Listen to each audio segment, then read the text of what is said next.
বিঘ্ন সৃষ্টি করা হয়, তাহলে বিএনপি আবার মাঠে নামবে। ভাইয়া প্লিজ আপনারা একটু থামেন, একটু থামেন। আমরা ভারতের পক্ষেও নই, আমরা পাকিস্তানের পক্ষেও নেই, আমরা আমেরিকার পক্ষেও নেই, আমরা ইংল্যান্ডের পক্ষে নেই, আমরা বাংলাদেশের পক্ষে।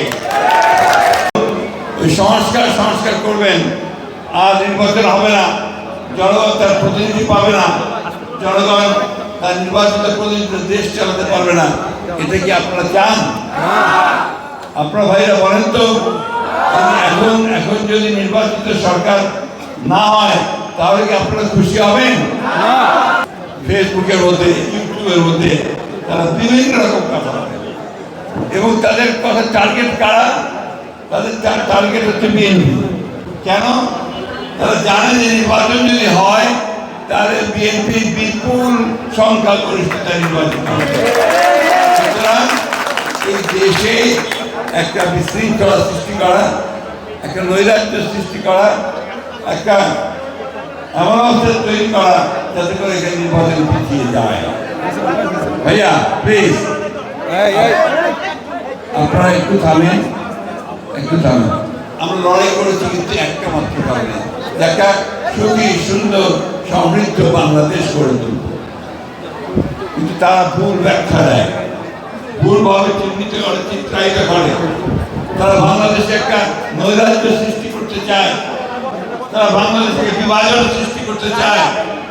আমরা সেই বিভাজন আর সৃষ্টি করতে দেব না।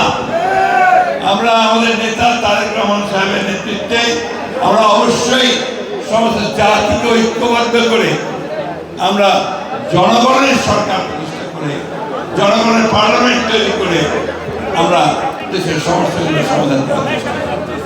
আমার ভোট আমি দেবো, যাকে খুশি তাকে দেবো। এই একটা অবস্থার মধ্যে দিয়ে আমরা নির্বাচনটা চাই। আমরা এখন বলছি, আমরা এখন রাস্তায় নামি না, আমরা মানুষের কাছে যাচ্ছি।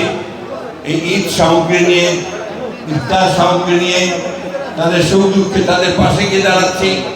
কিন্তু আমাদের স্বার্থে যদি, জনগণের স্বার্থে যদি কোনো বিঘ্ন সৃষ্টি করা হয় তাহলে বিএনপি আবার মাঠে নামবে। আমাদেরকে প্রস্তুত থাকতে হবে। ষড়যন্ত্র হচ্ছে, চক্রান্ত হচ্ছে দেশে বিদেশে, আপনাদেরকে আবার আপনাদের ভোটের অধিকার থেকে বঞ্চিত করবার জন্য। আমরা সেটা হতে দেব না। পরিষ্কার কথা, যে যেখানেই থাকেন, সে ইংল্যান্ডে থাকেন, ফ্রান্সে থাকেন, আর আমেরিকায় থাকেন, আর সেখান থেকে মানুষকে উত্তেজিত করবার চেষ্টা করেন, বিভাজন সৃষ্টি করার চেষ্টা করেন।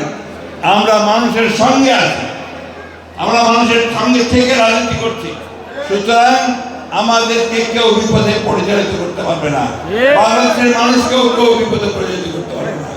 খুব পরিষ্কার কথা, আমরা ভারতের পক্ষেও নই, আমরা পাকিস্তানের পক্ষেও নেই, আমরা আমেরিকার পক্ষেও নেই, আমরা ইংল্যান্ডের পক্ষে নেই, আমরা বাংলাদেশের পক্ষে। আমাদের নেতা তারেক রহমান সাহেব খুব পরিষ্কার করে বলেছেন, সবার আগে বাংলাদেশ।